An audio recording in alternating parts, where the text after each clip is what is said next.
బాంబేలో మహారాష్ట్రలో మేము కూడా స్టడీ చేసినాం పాలసీలు ఆనాడు గవర్నమెంట్లో ఉన్నప్పుడు వీటిని ఎట్లా చేద్దామని. మహారాష్ట్రలో పెద్ద ఎత్తున టెక్స్టైల్ మిల్స్ ఉండేది బాంబేలో, కమలా మిల్స్ అని, ఫినిక్స్ మిల్స్ అని. అక్కడ ఏం చేసినారు తెలుసా? ఇట్లాగే సేమ్ థింగ్ ఊరు మధ్యలోకి వచ్చేసింది మిల్లు. ఏం చేసినారు? వాళ్ళకు ఒక ఆఫర్ ఇచ్చారు, మీరు 50% ల్యాండ్ తిరిగి ఇచ్చేయండి గవర్నమెంట్కి, 50% వాడుకోండి అని చెప్పినారు. మరి నువ్వేం చేస్తున్నావు? 9,292 ఎకరాలు నీ అత్త సొమ్ము అన్నట్టు, నీ అబ్బ సొత్తు అన్నట్టు ఇవాళ సంతర్పణ చేస్తున్నావు. ఎవరి సొత్తు? ఎందుకు అడుగుతావు? వెనకకు సగం ఇచ్చేయమని అడుగు, డిమాండ్ పెట్టు. 50% land should be given back.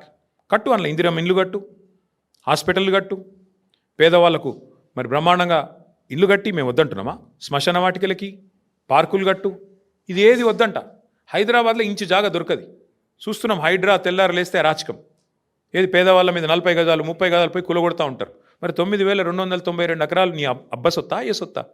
ఎట్లిస్తావు నువ్వు ప్రభుత్వ సొత్తును? ఇష్టం వచ్చినట్టు ఎవడికి పడితే వాడికి.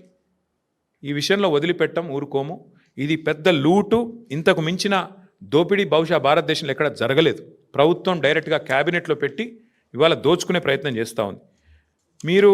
మేమేమో 15 రోజులు అనుమతులు పరిశ్రమలకు అందించినాం. నువ్వేం చేస్తున్నావు? 15 రోజుల్లో భూములు అమ్ముకోవడానికి, 15 రోజుల్లో ఇష్టం వచ్చిన వాడికి ఇష్టం వచ్చినట్టు అగ్రిమెంట్లు చేసుకోవడానికి, తెర వెనుక బాగోతాలు చేసుకోవడానికి, సెటిల్మెంట్లు చేసుకోవడానికి. నేను చెప్పట్లేదు కదా, మీ మంత్రి గారి కుమార్తె చెప్తోంది భూముల గురించి ఎట్లా దందాలు జరుగుతున్నాయి, ఎట్లా గొడవలు జరుగుతున్నాయి, ముఖ్యమంత్రుల అనుయాయులు తుపాకులు పెట్టి ఎట్లా బెదిరిస్తున్నారు, ఇవన్నీ కూడా జరుగుతూ ఉన్నాయి. ఖచ్చితంగా దీన్ని విత్డ్రా చేసుకోవాలి ప్రభుత్వం, లేకపోతే మాత్రం మేము ఊరుకోము. ముమ్మాటికి కొట్లాడతాం, న్యాయ పోరాటం చేస్తాం, ప్రజల్లో కూడా ఈ అంశాన్ని పెద్ద ఎత్తున తీసుకొని పోతాం.